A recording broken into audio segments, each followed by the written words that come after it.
everybody. Here we are, all ready to take you down to Pine Ridge for another visit with Lum and Abner, brought to you by the makers of Horlicks, the original malted milk.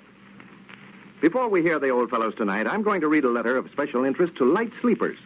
It's from Mr. C.A.R. of Connellsville, Pennsylvania, and is quite typical of many we receive every week.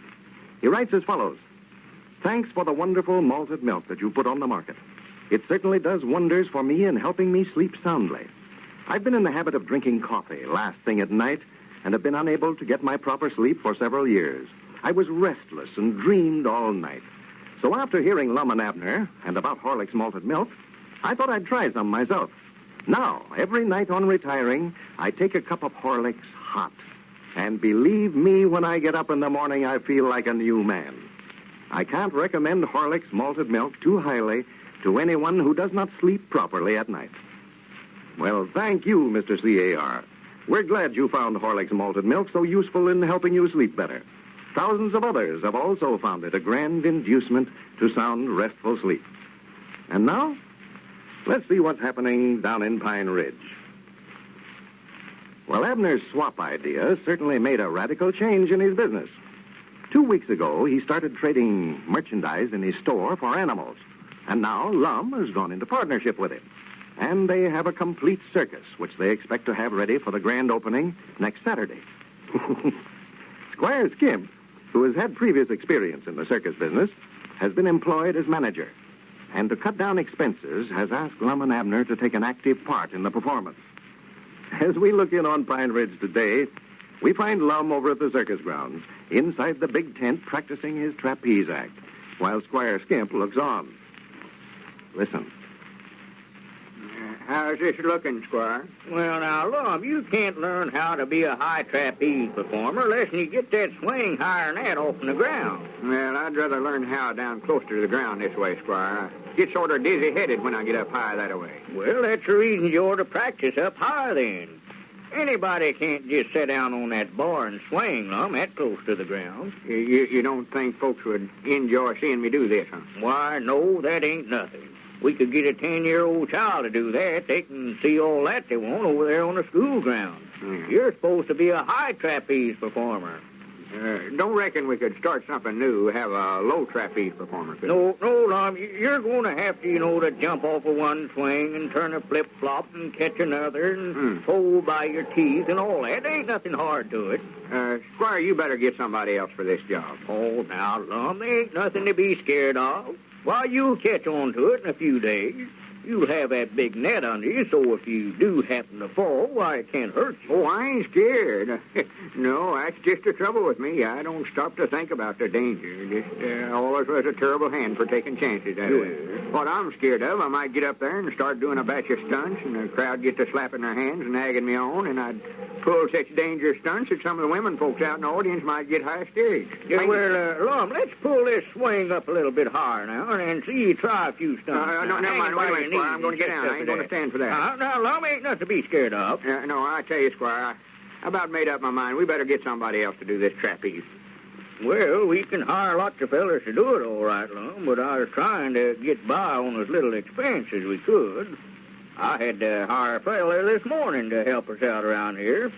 I guess I could let him do it, for he says that he's done trapeze work. Oh, he has?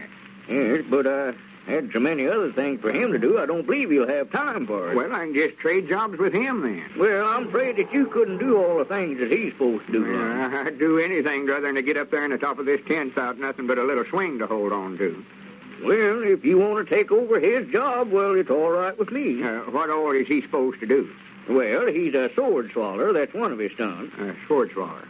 Yes, but now that don't take much time. I guess he could tend to that, too. Oh, sure he could. Yeah, I can't swallow no sword. No. Yeah, it oughtn't to take no time for him to run in the sideshow there and swallow 2 or 3 swords. But now, I was just thinking, Lum, now, he wouldn't have time.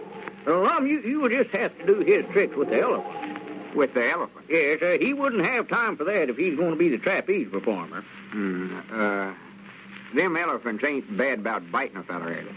Oh, no. Elephants won't bite. Why, as long as I was in circus business, Lum, I never did hear of anybody being bit by an elephant. Well, I don't know as I ever heard of it either. No. Well, I believe you're talking about something there I can do, Squire. I've always wanted to ride an elephant. Yes. They don't buck like a horse does. Oh, no, Lum. Why, it's quite an honor to ride the elephant. You see, you'll have to lead the parade, Lum. You sit up there on the elephant with a big crown on your head and a fancy uniform with gold braid all around on you. Sort of a king, huh? Well, yes, that's what you're supposed to represent, Lum, a king. Well, why in the world didn't you make mention of this job sooner? Granny, I can tell you already, I'll take it, Squire. You going to have one of them sort of house-looking things setting up on top of the elephant for me to ride in? Oh, yes, you'll be propped up in there, Lum, with big satin pillows, you know, and have a couple of fellas walking along beside you, supposed to represent slaves. They'll be carrying big fans made out of peacock feathers to fan you with while you march along, you know. Yeah, that's a time. I'm liable to get hot setting up in there. Yes. Yeah. You know, I always felt I was cut out for the circus, all right, but I never knowed till now just what department I ought to get into. Well, now, if you want that job, Lum, well, I'll tell this fella then that you'll take over the elephant act and he can do the trapeze performance. Well, now, if he tries to argue with you about it, just tell him one of the circus owners is going to look after the elephants himself. Just tell him that. Oh, well, I don't think I'll have no trouble with him, Lum, for he asked me for that trapeze job this morning, and I told him that I'd already promised it to you. I know he'll be glad to make a change. Well, crazy idiot. How could anybody in their right mind rather have a job swinging on them trapezes up there in the top of the tent than to ride an elephant in the parade and have himself all dressed up like a king? King Eddard. How does that sound? Well, now, there's more to this elephant act now, Lum, than just riding in the parade, you know. You put on some tricks here in the tent during the main performance. Oh, they do, huh? Yes, that'll be the feature of the show, you know. We'll have trumpets blown, a big fanfare, and you'll come riding out on one of the elephants with the other and following along behind you, you know. Yeah, that's And then I'll get up and make a speech about you, and see, we'll have to get a good name for you, too, Lum. Yeah. Lum wouldn't do. What about King Eddard? That ought to be it. Yes, that's it, the thing. King Eddard and his elephant. Yeah. And then you put them through their tricks, you know. Hey, Granny, I can't hardly wait. Don't you reckon I better be riding that elephant around a little bit to sort of get used to him? Well, I reckon it wouldn't hurt nothing, Lum. Yeah, if I could get them slaves to go with me and them fans and all, I'd love to sort of drop by the schoolhouse during recess tomorrow. Let Evelina see me. Yeah, she'd be proud to death of me. Well, I don't believe I'd be riding him around town none, Lum. It'll spoil the show, you know, but you'll have to be practicing on them tricks anyway, you know. Yeah, what about them tricks? Well, now, when you get in the ring out there in the middle, Lum, wait a minute. Here comes Abner. Yeah. Oh, bound you, he'll throw a jealous fit whenever he finds out I'm going to be king of the circus and ride the elephants with them slaves walking along fanning me and all that. Well, I'm so glad he come over. Maybe you could help me, Lum. I'm having a little trouble getting Abner to be the lion trainer. Well, I'll help you talk him into it, Squire, but recollect now, you've done promised me that I could do the elephant act. Oh, yes, that's yours, Lum, that's yours. If he wants it, you just tell him you think I'll do it. He's better at it than he. Howdy, man. Well, howdy, Abner. Hello, Abner. Whereabouts you been all day? I come by the store looking for you, Lum, and Grandpappy Spears said that you'd over here. Yeah, I had to hire Grandpap to run the store for me. I'm going to spend all my time with the circus now. Abner, what have you decided to do about training the cat? Well, now, to tell you the truth, Squire, I sort of lost interest in them when I found out that the cats were them lions and tigers. I thought you was talking about them two house cats at first. Well, Abner, it ain't going to be no trick to train them lions. Why, no. Well, in fact, Abner, they're already trained. All we need is somebody to go in the cage there with them and put them through their tricks, you know. Why, sure, there ain't nothing to it. Yeah, that's just the part I don't like about it, too, that going in the cage with them there. Squire was down there yesterday talking and wanting me to put my head in one of them tigers' mouths. In their mouth? Well, now, that won't be hard to do. It ain't no trouble to get your head in a tiger's mouth, Abner. No, I reckon not. That's just what I'm scared of. I ain't worried about getting it in there. Getting it out's what I'm thinking about. Oh, well, it ain't going to bite you, Abner. That don't happen once in a lifetime. No, that's just it. Once is all that can happen. Well, what you got to do is go in there and look them in the eye and just let them know that you ain't afeard of them. Yeah, but, Lum, I couldn't look no lion or tiger in the eye and ever make them believe any such thing as that now. They'd know it wasn't so the minute I walked in that cage. Well, you fellers talk this over me, and, Lum, I'll go see that feller about the trapeze performance, and you talk to Abner here and see if you can persuade him to change his mind about training the cat. Yeah, all right, Squire. Cat. Dogged, I wish he'd start calling them things by their right name. Now, Abner, you're just holding up the whole circus, just over your stubbornness. Very ideas of being feared of animals that way. Well, why don't you train them in if you're so brave? Well, I would, but this being king's going to take up all my time. King? King of what? Why, king of the circus. I sort of hate to tell you about Abner, but Squire's done give me the job of putting the elephants through their tricks. Ain't no use to ask him for it. He's done promised it to me. Oh, well, don't you worry. You can have it.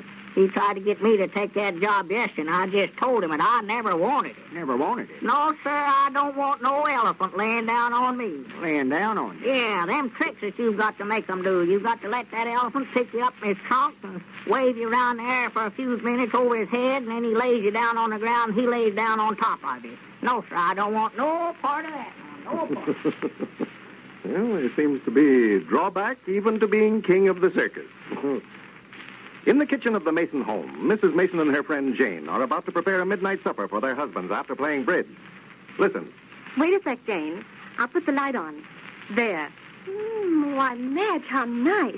Oh, I like your kitchen. Do you? I'll say I do. That gas range especially. Is it new? About a month old now. Jack bought it for my birthday. He did? Mm-hmm. Say, let's get Fred out here. If he sees you've got one, he might get you one, eh? I get it. Well, we'd better get him in a good mood first. Let's get supper, quick. Does Fred like coffee, Jane? Well, sure. He likes it. Yes. Well, don't enthuse. How about some tea, then? No, he doesn't like tea. I don't suppose you happen to have any malted milk? Why, sure. But listen, Jane, I have no mixer. It takes me rather a long time. Nonsense. It doesn't take a second. Here, let me show you. Where's the powder? On that second shelf there. See? Horlicks malted milk, near the pickle. Oh, yes. I'm glad it's Horlicks. Now, where's your egg beater, Jane? Egg beater? Well, you can't use that. What do you mean can't? You just watch. Now, put the powder in. That's enough. Now, give me that.